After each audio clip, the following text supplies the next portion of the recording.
Hey everyone, I'm back with another video. I just finished doing one. If you see that if you realize that I'm wearing the same thing, yes, I'm doing these back to back. And while I do this video, I may be smoking because I just lit up my hookah. And I wanted to do a video mainly talking about racial identity and what it's been like for me. And so, to start, I didn't really know anything about race until I was about, I would say, 12 years old. It wasn't something that was spoken about in my family. When I was first born, the nurses thought that I was a white baby, so they wouldn't bring me to my mom because they thought that they had the wrong baby, even though I had the wristband on saying that I was her child. My mom told me people always thought she was like the nanny or the babysitter. Um, um,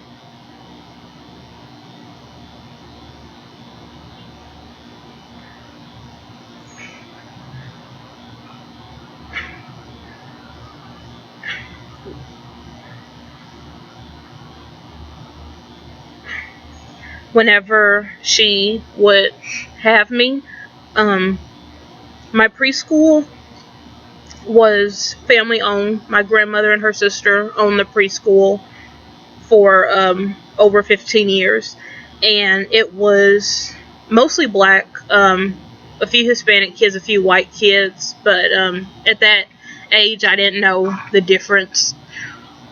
So it didn't really occur to me until I was looking back at old pictures that I have and saw that. Once I got into second grade is when I started going to predominantly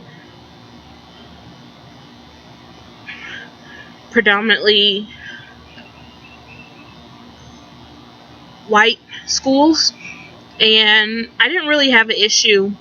The kids would see my mom and ask me if I was adopted, and so that kind of had me confused for a while because I saw that all the other kids' parents looked like them, pretty much white, a few black kids in the class.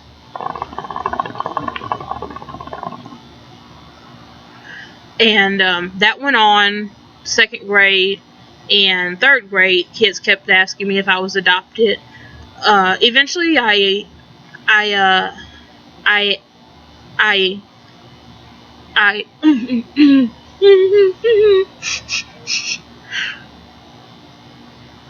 eventually I I I I I asked my mom if I was adopted, and she told me no. So that's when I knew to tell the other kids no. I think for a while I had told them yes, just because I couldn't see why I looked different from my mom. And I didn't really have many issues with race or fitting in with the other white kids. In fifth grade, I did have an experience of a white boy calling me a mutt, but he was such a bully to everybody that it didn't click in my mind that it was a racial thing, because he was just a really mean boy in general, and he had a lot of problems.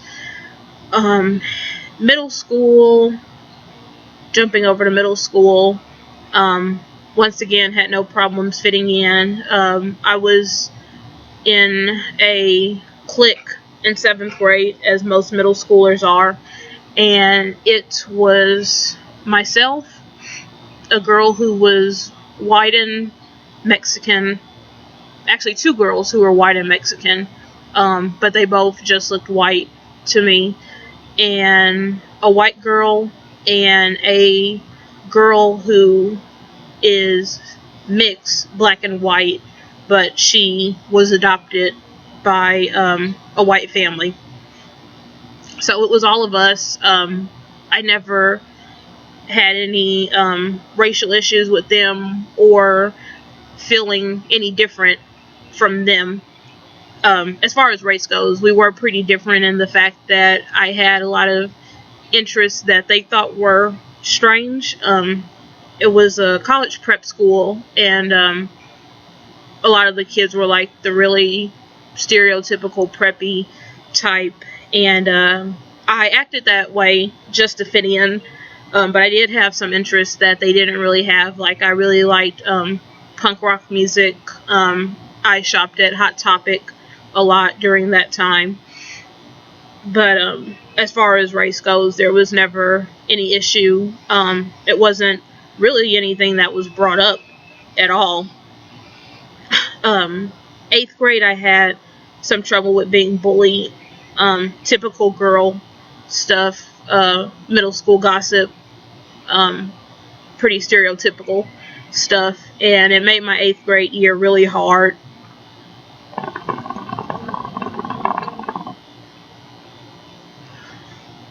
Once I got into high school, I went to an arts magnet school. I got accepted into the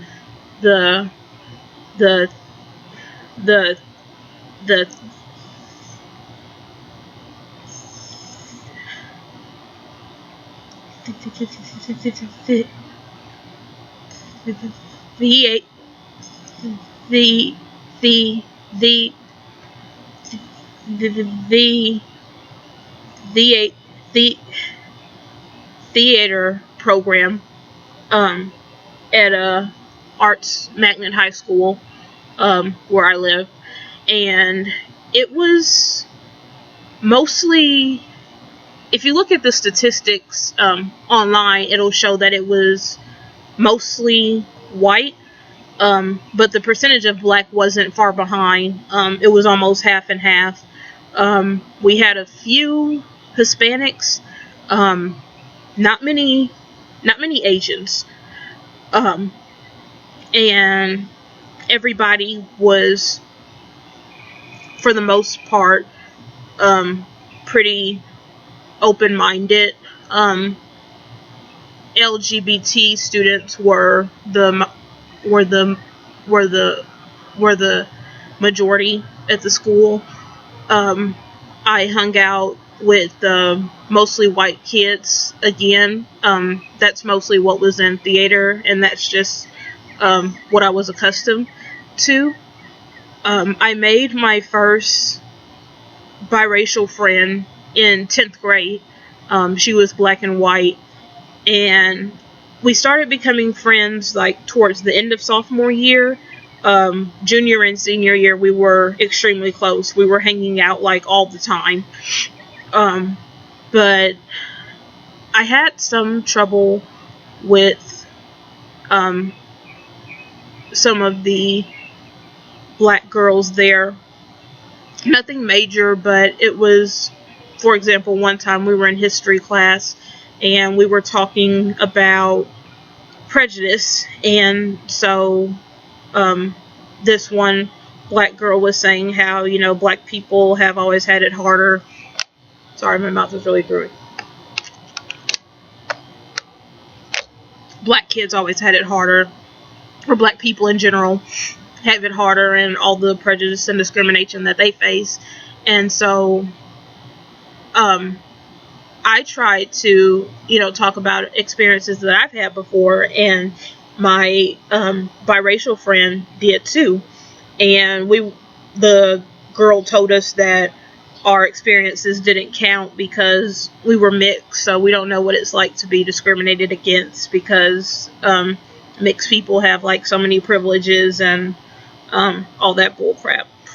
So and it was there was definitely tension between us and really that specific girl for the rest of our few years in high school, because she always had something smart to say. I did want to jump back. I'm sorry, this is now out of order. 6th grade, I went to my first, it wasn't my first public school. It was my first big city school, in the independent school district. It was a inner city school. Long story for how I ended up there, but it was an inner city school with blacks and Mexicans and one white girl, and that was a big culture shock for me. I didn't know how to relate to them. They all called me white girl, white bitch, all sorts of names. And this was coming from the black kids. The Mexican kids pretty much just ignored me and left me alone, which I would have preferred. But it was really hard that year. I was getting bullied every day, physically and verbally. I got into my first fight because this black girl called me a white ass bitch. And I didn't really have anybody to hang out with except for the one white girl who was in my class. And they gave her a hard time too. And I wasn't very fond of her because sometimes she would be the instigator in things. And she was pretty much... she was basically trailer trash.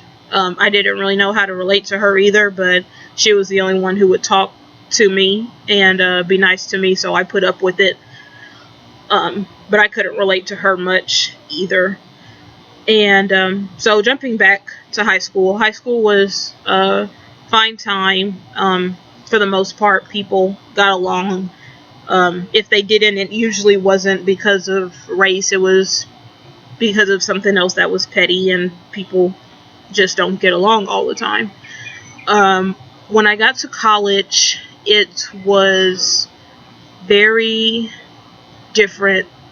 I went to college in a small town that still has very old-fashioned ways. When you're there, it's basically like you're living in the 50s or 60s. The people are way behind, both blacks and whites.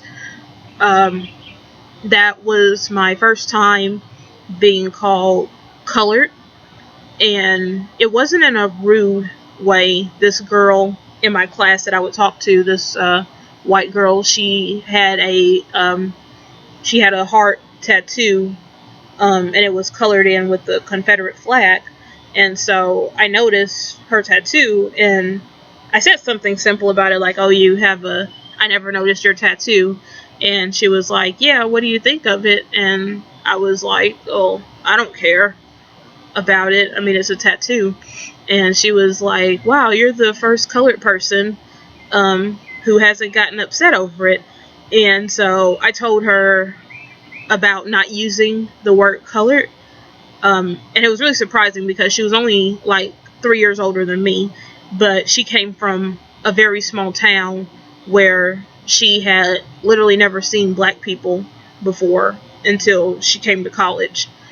So I informed her about it, and she apologized, and I could tell she didn't mean it in like a rude way. She was just ignorant, because she just lived in a hick town. There was a slight issue with me fitting in because people were so backwards. I couldn't get along with many of the white girls in my major. They were very stuck up Barbie doll types. I got along very well with one, and I got along with a Jewish girl who was in my major. Jewish girl who was in my major, got along with a black girl a mixed boy, and 2 Hispanic girls. So I would hang out with them. Oh, and there was another girl I met my junior year, who was a freshman, and she was black and white, and we ended up clicking really well. And so being there was interesting.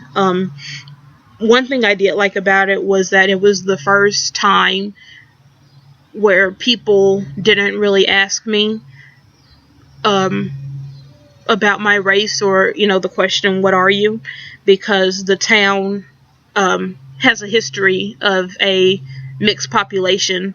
So it was very common to see people who looked like they could be related to me, and probably were, and I just didn't know it. So that's the one thing that I did like about the town, is that I finally never had to answer that question again, with the exception of like one time. It was this boy who wasn't familiar with that area going to school there, and he asked me what I was.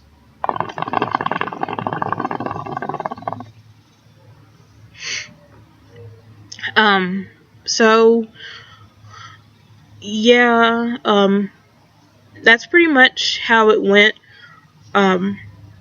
I had an identity crisis for a while, not really knowing what my race was, not knowing anything about mixed people because I didn't see any. So for a while I did want to be white, especially when we live in a town that's about 95%